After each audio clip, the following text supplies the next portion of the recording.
सूर्य नारायण देवते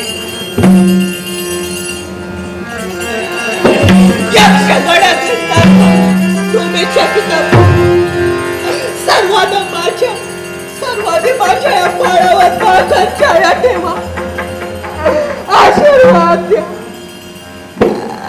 जेणेकरून माझा पाय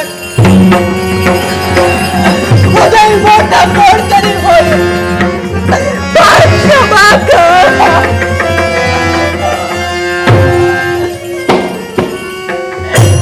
तुझे दुर्दैवी माता जाते बाजूला सोडून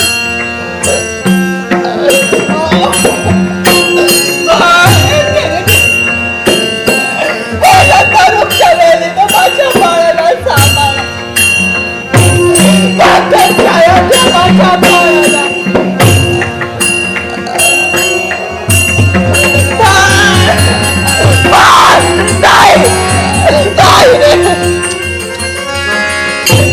एक रात्र असे नका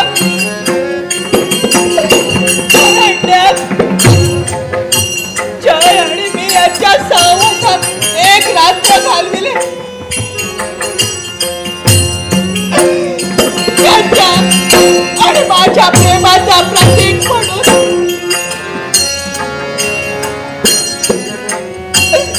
आज बाळ तुला मी जन्म दिलाय.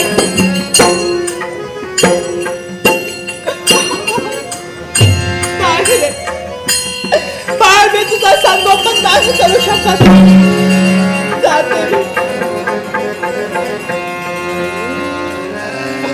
कुठेतरी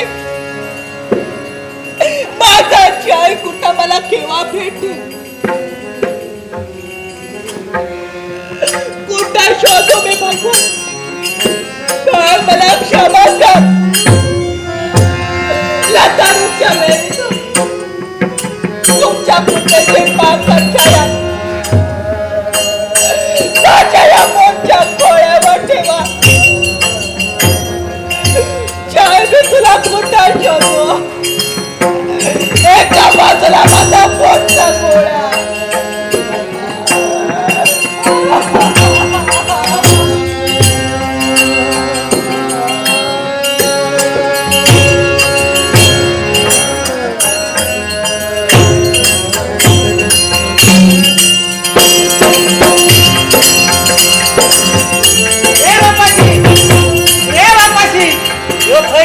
जो काय समजत नाही समजलं ह्यो सोऱ्यासाठी कितको लांब जाय बरं. काय असा दोघं जाण्यासारखे जर वाटे कुठेतरी गावतीस तर सोऱ्यासाठी खुई वरती त्या सांगा गावचा नाही. त्यांचा असाच असा गावला गिराका फुकट तो दीत ठेवतली आणि माझ्या बापाची सवय असा सर्व खाका खाली कुठेतरी पोट रे बापाशी याची दोघं जाणे उंची घे 10 रुपये घे तुका नाही देवचे.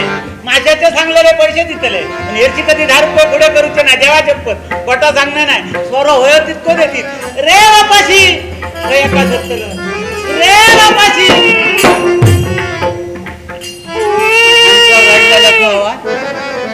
काय गदार म्हणतला ही.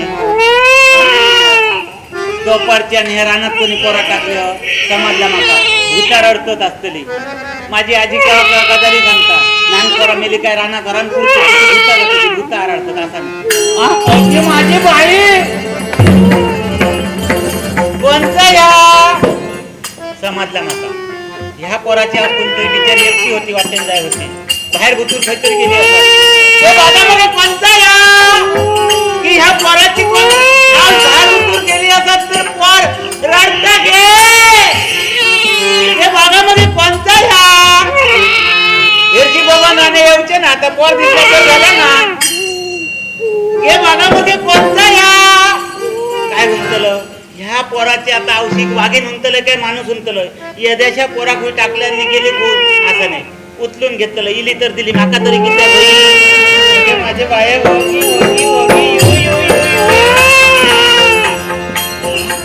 माझे बाई हा का माणसं घातलं असा माझ्यावर बघून हसत काय तुझी हाऊस आहे रे गेली तो काय बिचारा बोलतलो वगी वगी वगी वगी वगी वगी वगी रे बापाशी रे बापाशी रे बापाशी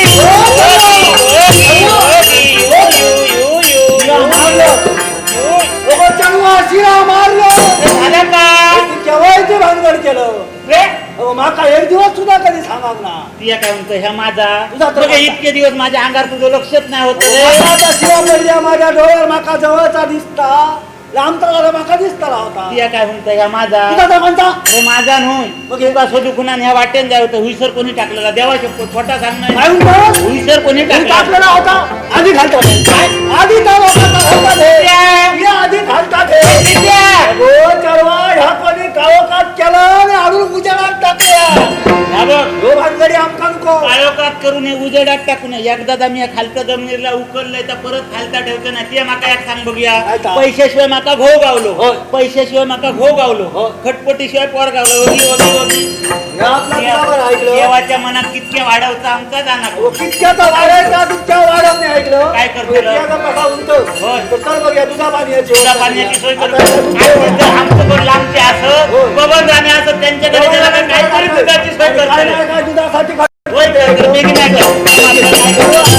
वगी, वगी, वगी.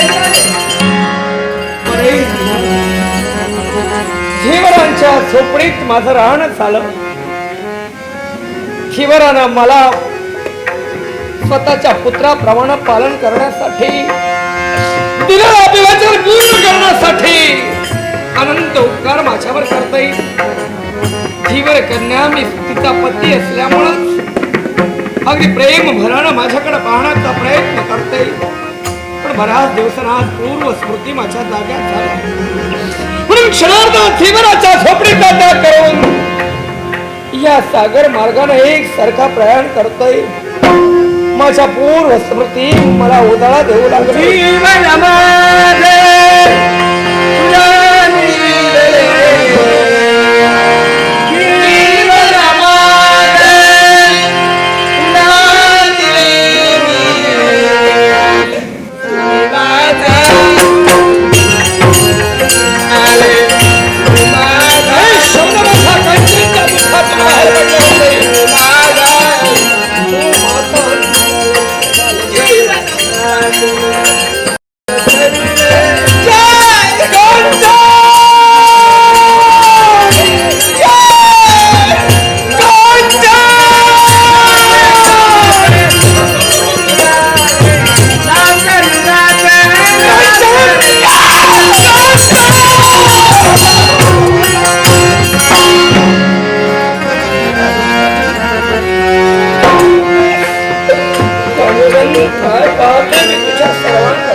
जीवनाची दुर्दम्य अवस्था पाहतोय मी.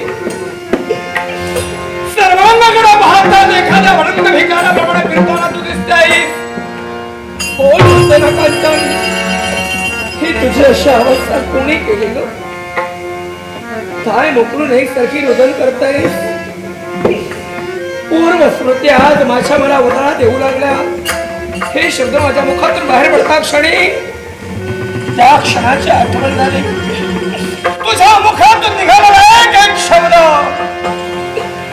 जणू काही मला साथ देतोय असं वाटू लागलं.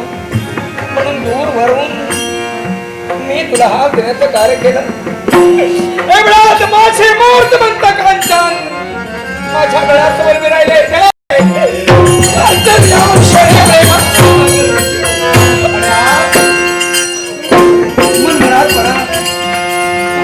एकमेकावर प्रेम करायला हवं.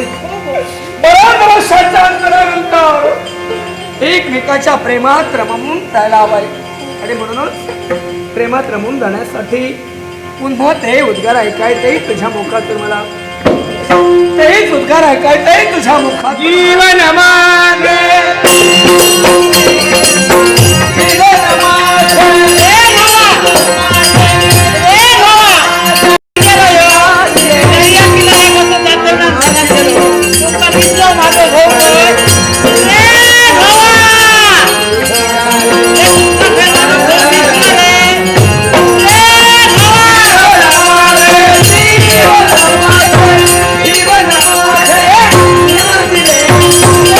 माझं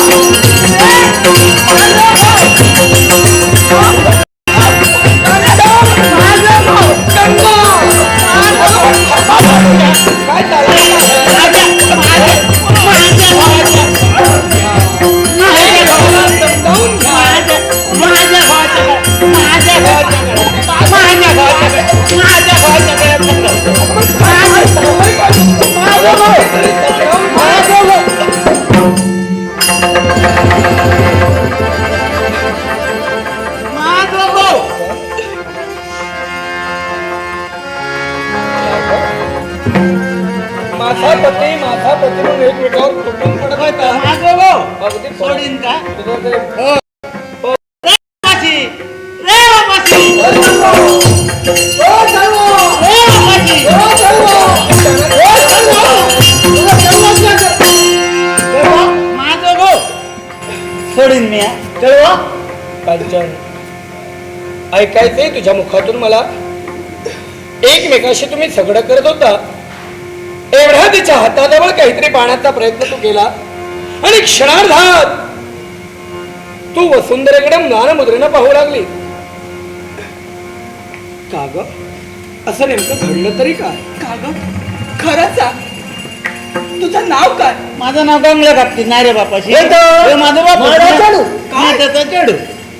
ही तुमची कन्या? होय तर हे खरं बोलता तुम्ही? बापाशीच्या, खरंच सांग माझा चेडू. माझ्या हौशीच्या, माझा चेडू ना सांग. घेतोय घेतोय. खरं बोला तुम्ही. माझ्या हौशीच्या माझा चेडू. आता हे मी खोटा बोलतो ह्या वया.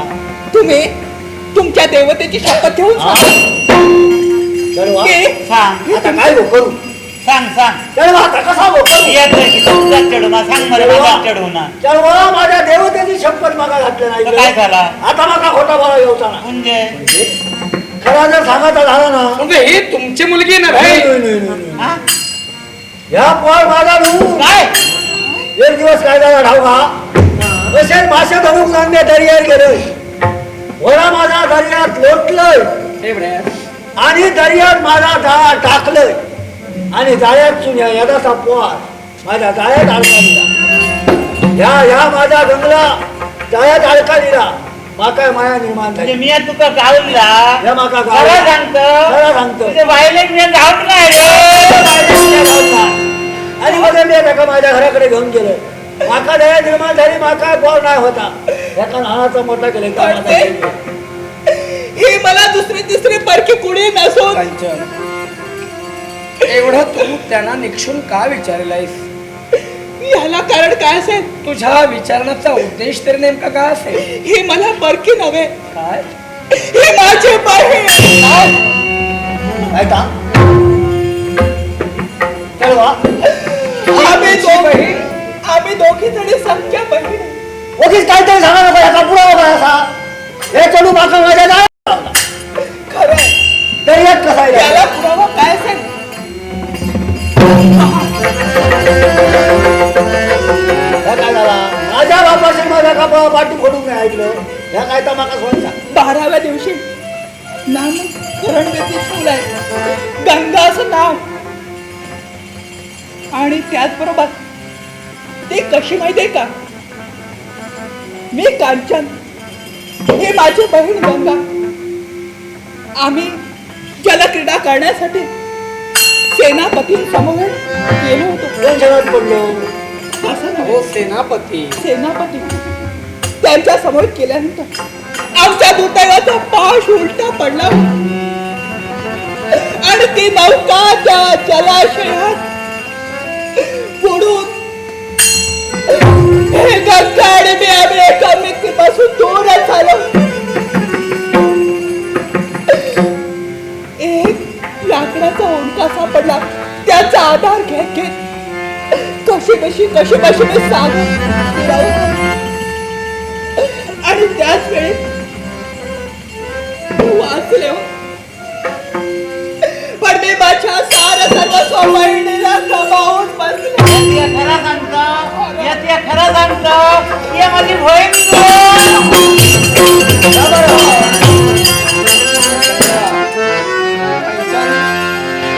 दादा, काय झाला? या सर्वांच्या जन्मभेटी गाठी होत आहेत, एकमेकाची ओळखी वाटते. पण मी मात्र अजून अंधारात आहे. काय झाला? कारण बाळपणापासून आजपर्यंत एक ना एक समस्या मला भेडसावते. ज्या भिल्लामध्ये मी लहानाचा मोठा झालाय, नक्कीच माझा आत्मविश्वास बोलत आहे की मी भिल्ल कुलात जन्माला नाही आलो. तरी पण माझ्या प्रश्नाचं उत्तर बरं या प्रश्नाचं उत्तर मी तुला देते.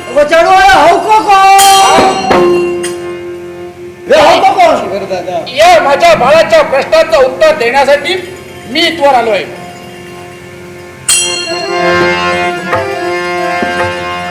बाळ, चार ज्यावेळी मी तुम्हाला प्रश्न करत होतो होय त्याचं एकच एक उत्तर तुमच्या मुखातून बाहेर पडत होतं.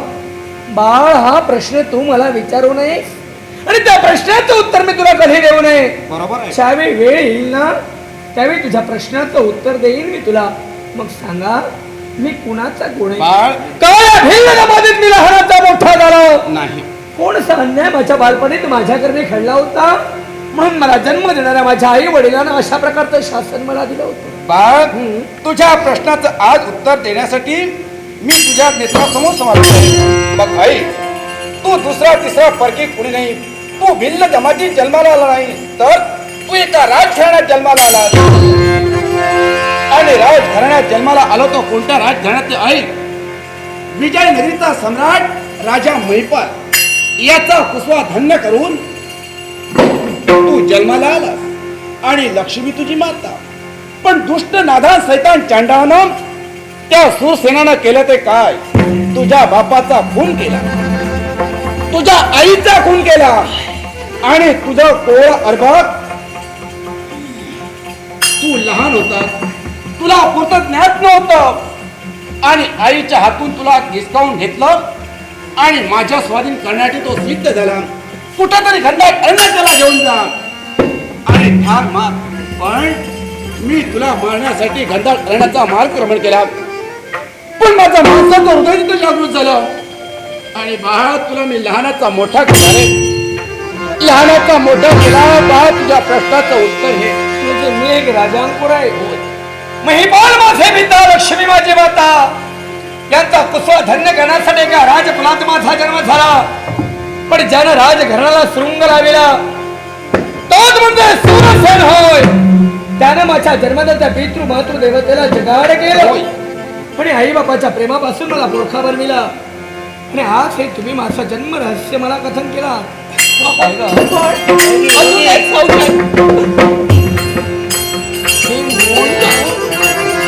मला एक सांगा, माझ्या एका शंकेचं निरसन करा. हिच्या कुशकुलात जे बालक दिसतंय हे बालक कुणाचं? एक दिवस मी माझ्या बापाशी शोधूक जाय होतोय तेव्हा त्या रानात माका वाटेवर गावला. कोण उचलून घेतलं. हे बाळ माझं आहे. खरं सांगते, हे बाळ माझं आहे. तुमच्या बुकांच्या गावात त्या तुझ्या हे गावात काय भांगड केलं तरी बरं गळ्यात काय गमणार अनुभव लग्नाच्या आधी आणि ह्या पण माझा नाचलंच काय का?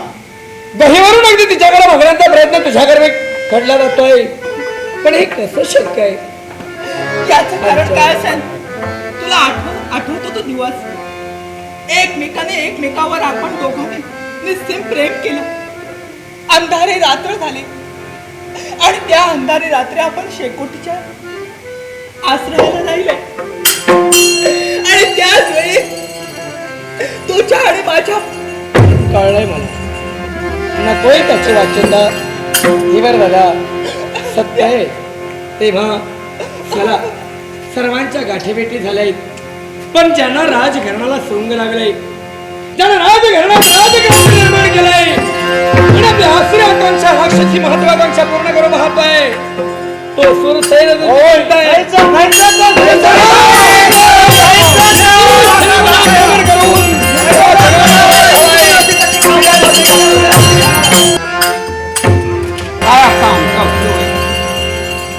या राथाने एकटावून जीवनाची समज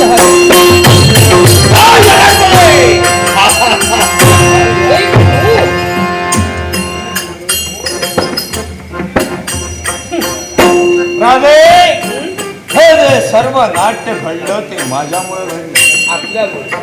तुझ्या कन्या लहान असताना जलक्रीडा करण्यासाठी मी घेऊन गेलो होतो. ना उलटी गेली सागरात. एक बुडाली एक मिळाली. तिला हद्दपार करायला मीच भाग पाडली. तिच्यावर जबरदस्तीचा मीच टाकला. तुझा राजकर्ता तो मांडली. त्याला ठार मारिलं, त्याच्या बायकोला मारिलं, त्याच्या पुत्राला भिल्लागर्वी ठार मारून तुझी सर्व ताकद संपविली. असं आता या गादीचा मालक मी होणार. अरे का मी त्या दगडावरची पांढरी वेळ आहे. हे पहा कावळा तो कावळा आणि राजहंस तो राजहंस.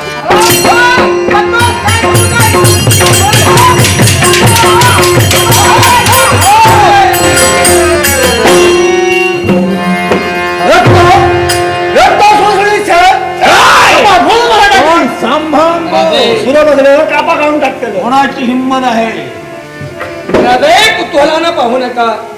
ज्याला तू रानटी रानटी म्हणतोयस तो नेमका कुणाचा कोण आहे याची कल्पना नाही. असेल कुणातरी भिल्लाचा. सांगा मग ऐक सुरसेन, कपट कारस्थान करून त्या जयाला तू सम्राट झाला. तो दुसरा तिसरा कोणी तर महिपाल राज्याचा दुसरा धन्य करणारा त्याचा तो सुप्रा. माझा विश्वासघात अजून काय ऐकायचंय तुला? अरे यांची ओळखी त्या पटून कोण? ही याची कांचन, ही आपली कांचन, ही माझी कांचन. तिला मी घराबाहेर काढली होती, तिला हद्दपार केली. ही माझी कांचन. पण ती कोण असेल याची कल्पना आहे? ही कोण आहे? ही याची पोर. हृदय आठवा तो प्रसंग. कारण कांचन म्हणाली होती नौका विहार करण्यासाठी आम्ही दोघी गेलो होतो.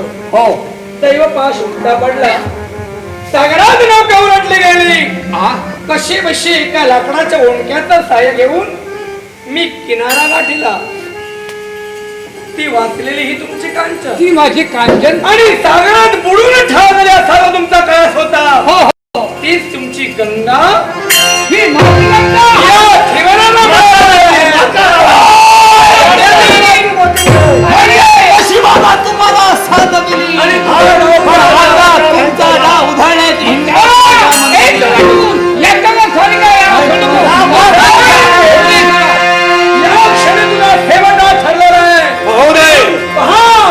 सर्वांना नेते गोळा धराव ते फक्त तुला घात करण्यासाठी.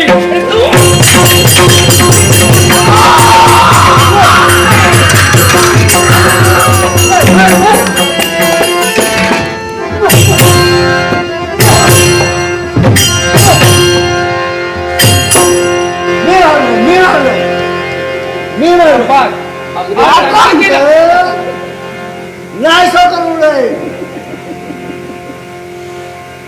कांचन खरोखर आमच्या संसारात विष या चांडाळानं काढवलं आणि त्यामुळं तुझा मला त्याग करावा लागला. पण माझं दुर्दैव त्या ठिकाणी आडवं होतं. पण सुदैव तू वाचलीस आणि पुन्हा या राजधानी आलीस. खरोखरच या धोराचे उपकार मानावे लागतील. उपकार नाही. माझी सोन्यासारखी गंगा, या गंगेला आपण पुनर्जन्म दिल्यासारखा झाला. अर्थात जय खरोखरच याचा थोडा दोष माझा होता. मला त्यावेळी काही कळलं नव्हतं. पण आता मी चुकलो. मला क्षमा करा. प्राप्त परिस्थितीचं अनुकरण तुम्ही केलं आणि वास्तवात वावरण्यासाठी सिद्ध झाला म्हणून हे सगळं नाट्य घडलं गेलं. पण पश्चातापेन शुद्धता. माणसाला केलेल्या गोष्टीचा पश्चाताप झाला की त्याच्यातूनच म्हणे तो सुधारला जातो. अगदी जरूर. तेव्हा मी आता पूर्ण पश्चातापी बनतोय आणि त्यातून मला शुद्धता हवी आहे आणि ती तुम्ही द्यायची आहे. दिलेले क्षमा केले मला. कारण या सर्वस्वाच्या मुळाशी कोणता असेल तर हा दुष्ट सुरस आहे. तो सुरसेन गेला. हे वादळ निर्माण झालं होतं तुमच्या जीवनात. तेव्हा आता एक रूप आपण व्हायचंय. म्हणूनच आता माझी तर इच्छा आहे. ही माझी कांचन मी माझ्या हाताने आपल्या स्वाधीन करणार आहे. हिचा सांभाळ आपण करायला हवा. माझा प्रस्ताव पण आहे. त्यातलं काय होईल काही सांगता येत नाही.